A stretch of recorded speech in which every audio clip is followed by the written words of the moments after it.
Hello viewers, আসসালামু আলাইকুম। আপনারা দেখছেন অলবিডি টেক, সাথে আছি আমি ইব্রাহিম খলিল। আজকের টিউটোরিয়ালটির মাধ্যমে আমরা জানব যে আপনি 2025 সালে আজকের 6/1/2025 কিভাবে পুলিশ ক্লিয়ারেন্স আবেদন করবেন, কিভাবে পেমেন্ট করবেন, আবেদনপত্র ডাউনলোড করবেন, এই বিস্তারিত প্রসেস আমরা আজকে দেখাবো। তো আপনার যদি এই সাইডে কোনো ধরনের কি না থাকে, অ্যাকাউন্ট না থাকে, আপনি রেজিস্ট্রেশন অপশনে ক্লিক করবেন। রেজিস্ট্রেশন অপশনে ক্লিক করে এখানে আপনার name, email address, mobile number, NID number, একটা পাসওয়ার্ড দিয়ে আপনি অ্যাকাউন্ট করে নেবেন। যেহেতু আমার অ্যাকাউন্ট করা আছে, সেক্ষেত্রে আমি জাস্ট সাইন ইন অপশনে ক্লিক করছি এবং মোবাইল নাম্বার এবং পাসওয়ার্ড দিয়ে আমি সাইন ইন করে নিচ্ছি। এখানে বেশ কিছু পুলিশ ক্লিয়ারেন্স আবেদন করার জন্য বেশ কিছু প্রয়োজনীয় শর্তাবলী রয়েছে। আপনি প্রয়োজনে পড়ে নেবেন, কি কি ডকুমেন্টস লাগে সেগুলো পড়ে নেবেন। আবেদনের নিয়মাবলী এখানে রয়েছে 6টা স্টেজ, সেগুলো দেখে নেবেন। আমি অ্যাপ্লাই নাও অপশনে ক্লিক করছি। এখন আপনার উদ্দেশ্যটা সিলেক্ট করে দিতে হবে, যেমন গো অ্যাব্রোড। আর যদি অন্য কোনো কারণে হয়ে থাকে সেক্ষেত্রে আপনি আদার সিলেক্ট করলে ডিএসবি বা এসবি অফিসে কন্ট্যাক্ট করতে হবে। সো আমি যেহেতু বিদেশ যাওয়ার জন্য পুলিশ ক্লিয়ারেন্স আবেদন করছি, আমি গো অ্যাব্রোড সিলেক্ট করছি।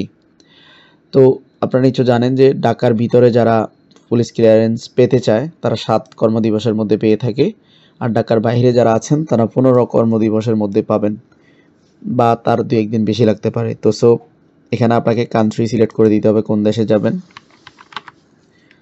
আমি এখানে কান্ট্রি দিয়ে দিচ্ছি সৌদি আরবিয়া। দেন ক্রমান্বয়ে এখানে যে পার্সোনাল ইনফরমেশনগুলো আছে, এই পার্সোনাল ইনফরমেশনগুলো দিয়ে দিতে হবে। First of all passport number দিতে হবে। তো আমি পাসপোর্ট নাম্বার দিয়ে দিচ্ছি। ওকে, দেওয়ার পরে এখানে অলরেডি কান্ট্রিটা ইস্যুইং কান্ট্রি বাংলাদেশ। তো আপনার যদি অন্য কোনো কান্ট্রি থেকে থাকে, এখান থেকে আপনি ড্রপডাউন থেকে সিলেক্ট করে দিবেন। কোনোটা বুঝতে অসুবিধা হলে এখানে কোশ্চেন মার্ক রয়েছে, এখানে দিয়ে কোশ্চেন মার্কে গিয়ে আপনি বিস্তারিত পড়ে নেবেন। আপনার পাসপোর্টের ইস্যু ডেট আপনার পাসপোর্টের মধ্যে দেয়া আছে, কয় তারিখে আপনি পাসপোর্টটা ইস্যু হয়েছে। ইস্যু বলতে প্রদানের তারিখ, তো আমরা এখানে প্রদানের তারিখটা দিয়ে দিচ্ছি। এখানে ইস্যু প্লেস, আপনি কোন জায়গা থেকে ইস্যু করেছেন এটাও আপনার পাসপোর্টের মধ্যে লেখা আছে, ইস্যু প্লেস। তারপর হচ্ছে এক্সপায়ার ডেট, আপনার পাসপোর্ট, ওইটাও পাসপোর্টের মধ্যে লেখা আছে, এক্সপায়ার ডেট এক্সপায়ার বা মেয়াদ উত্তীর্ণের তারিখ। এরপর যেটা করবেন, এখানে মোবাইল নাম্বার রয়েছে, আপনি আপনার মোবাইল নাম্বারটা দিয়ে দিবেন।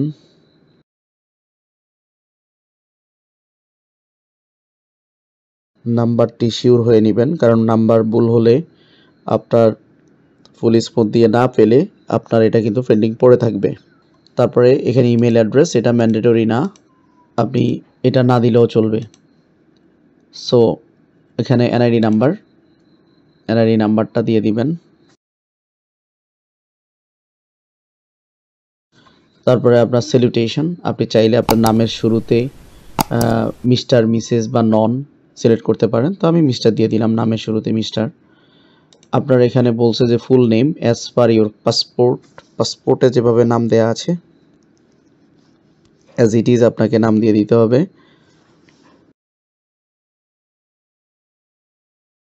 ফাদার্স নেম অথবা হাজব্যান্ড নেম যদি ফিমেল হয়, তো আমি ফাদার্স নেম দিয়ে দিচ্ছি।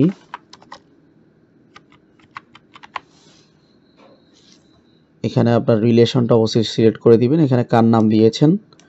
এখানে যদি পিতার নাম দিয়ে থাকেন আপনি ফাদার সিলেক্ট করবেন, এখানে যদি হাজব্যান্ডের নাম দিয়ে থাকেন স্পাউস সিলেক্ট করবেন। মাদার্স নেম দিয়ে দিবেন। এখানে ডেট অফ বার্থ দিবেন, আপনার অবশ্যই সঠিক ডেট অফ বার্থ দিবেন। এখানে চুজ ফটোজ, অবশ্যই ফটো সাইজটা হইতে হবে আপনার 150 কেবির মধ্যে। এখানে আপনি কোশ্চেন মার্কে ক্লিক করে, আচ্ছা যাই হোক, এখানে আমি ফাইলটা ছবিগুলো আপনি আপলোড করতে পারবেন 150 কেবির মধ্যে, পিএনজি, জেপিজি, জেপিইজি, জিআইএফ। যাই হোক, আমি ছবি রিসাইজ করে নিয়েছি। এখানে ছবি দেখতে পাচ্ছেন, রিসাইজ 300x300। ওকে, তারপরে এখন যেটা করব, সেভ অ্যান্ড কন্টিনিউ অপশনটা ক্লিক করব।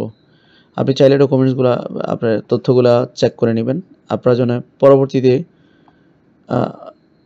আচ্ছা, আমি আবার একটু চেক করে নিচ্ছি। ওকে, সেভ অ্যান্ড কন্টিনিউ অপশানে ক্লিক করবেন।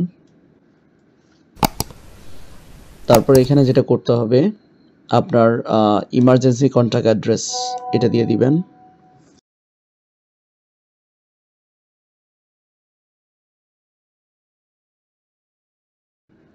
এখানে আপনার থানা সিলেক্ট করে দিবেন। এখান থেকে পোস্ট অফিস দিয়ে দিবেন, পোস্টাল কোড দিয়ে দিবেন। পোস্টাল কোড আপনার এনআইডির মধ্যে উল্লেখ করা থাকবে। আপনার গ্রামের নাম দিবেন।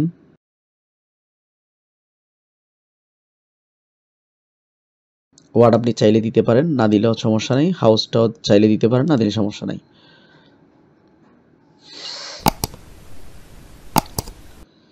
তারপরে এখানে আপনার পার্মানেন্ট অ্যাড্রেস দিয়ে দিবেন। অ্যাজ পার থানা আবার দিয়ে দিবেন, পোস্ট অফিস। ওকে, এখানে প্রেজেন্ট অ্যাড্রেস। ওকে, দেওয়ার পরে যেটা করবেন, আপনাকে অবশ্যই হাতে হাতে ডেলিভারি নিতে হবে এবং অবশ্যই এসবি অফিস থেকে নিতে হবে। তো আপনি সেভ এন্ড কন্টিনিউ অপশানে ক্লিক করবেন। এই পর্যায়ে গুরুত্বপূর্ণ ধাপ, এই ধাপে আপনাকে অবশ্যই কি করতে হবে, আপনার নেসেসারি ডকুমেন্টস, বিশেষ করে এখানে পুলিশ ক্লিয়ারেন্স আবেদন করার জন্য আপনার ম্যান্ডেটরি ডকুমেন্টস হচ্ছে পাসপোর্ট, আর পাশে সাথে সাথে আপনি এনআইডি দিয়ে দিবেন, আর ওয়ার্ড কাউন্সিলর সার্টিফিকেট, এই তিনটা নেসেসারি। আপনি চাইলে বার্থ সার্টিফিকেট অ্যাটাচ করতে পারেন, যেহেতু এনআইডি আছে বার্থ সার্টিফিকেট অ্যাটাচ না করলেও চলবে। তো আমি পাসপোর্টটা রিসাইজ করে নিয়েছি, এটা অ্যাটাচ করে দিব। পাসপোর্ট ফাইল সাইজ অবশ্যই 200 কেবির মধ্যে হইতে হবে, সেটা জেপিজি, পিএনজি, পিডিএফ এগুলো দিতে পারবেন। আপনার রিসাইজ করার দরকার হলে এখানে হেয়ার অপশনে ক্লিক করে রিসাইজ করে নেবেন। আমি চুজ ফাইল অপশনে ক্লিক করছি। ওকে, আপলোড অপশনে ক্লিক করছি।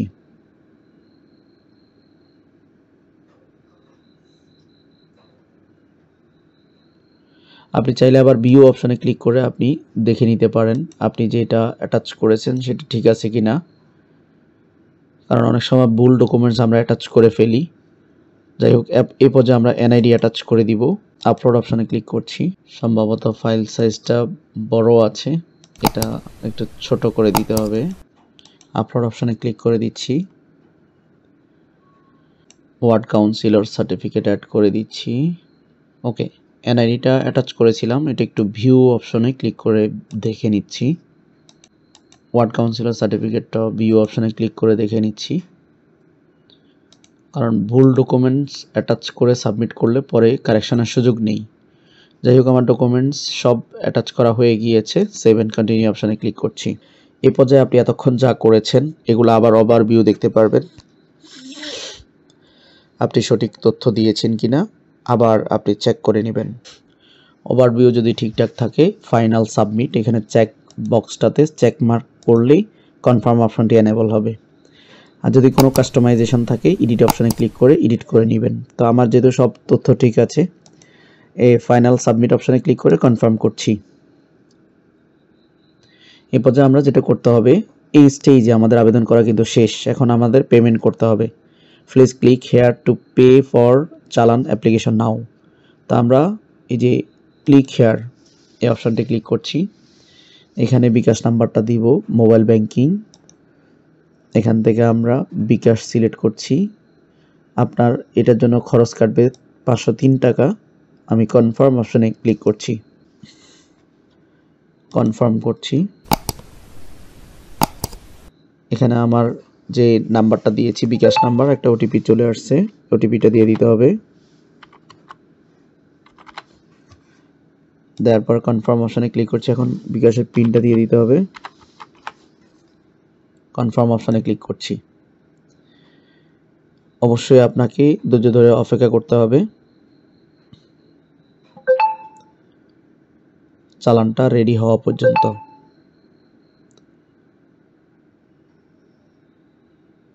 এখানে দেখতে পাচ্ছেন আমার পেমেন্ট ওকে হয়ে গিয়েছে। ডাউনলোড ব্রাউজার এই অপশনটিতে ক্লিক করব। এখানে চালান দেখতে পাচ্ছেন, আমরা এটাকে সেভ করে নিব। এটাকে অবশ্যই রিসাইজ করে নিতে হবে। তো আমরা অবশ্যই চালানটাকে রিসাইজ করে নিচ্ছি।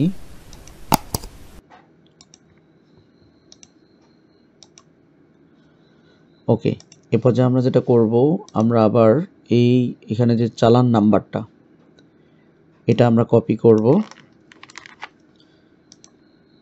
এখানে এসে আমরা যেটা করব, এখানে বলছে ক্লিক হেয়ার টু প্রিন্ট চালান, আর এখানে বলছে scan, click here two upload চালান। আমরা এই 2 নাম্বার অপশনটিতে ক্লিক করে দিব। এখানে আজকে যেহেতু আমরা চালান করেছি, আমরা সোনালী ব্যাংক সিলেক্ট করব। এখান থেকে লোকাল অফিস আমরা ঢাকা সিলেক্ট করব। এখান থেকে লোকাল ব্রাঞ্চ সিলেক্ট করব। এখান থেকে চালান ডেট যেহেতু আজকে করেছি, এখান থেকে যে নাম্বারটা কপি করেছি দিয়া চালান চেক। এখানে দেখতে পাচ্ছেন তার নাম চলে আসছে। সো এখানে আমরা এখন যে চালান কপিটা সেটা আপলোড করে দিব। চালান কপি আপনি PDF, JPG, PNG, GIF upload করতে পারবেন। সো এখানে ফাইল, চুজ ফাইল অপশনে ক্লিক করছি। তারপরে আমি এটা জেপিজি আকারে সেভ করেছি।